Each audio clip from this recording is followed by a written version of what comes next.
got #1 buck magnum federal. Yeah, 12 gauge. I got to step back a bit further in case of ricochets, so I'm going to now shoot at the body with this.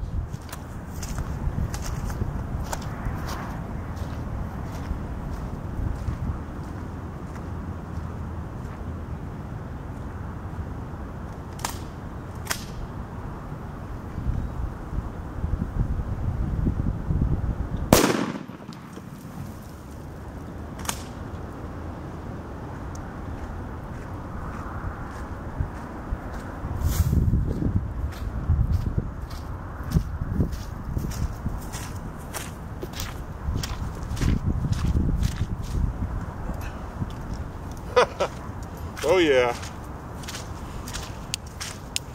Light's still on. I don't know if you can see that.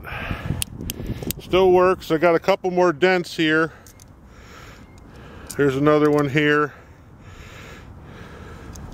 Doesn't, oh yeah, I got a hit up here from one of the pellets. So that was from the #1 buckshot right there. Couple more marks over here. So it handled it.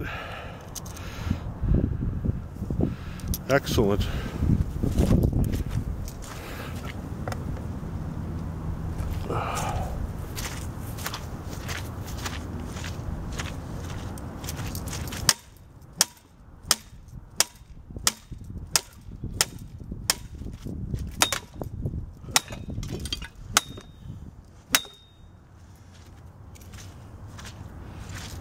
Outstanding. I got some nice battle scarring on here. Cool.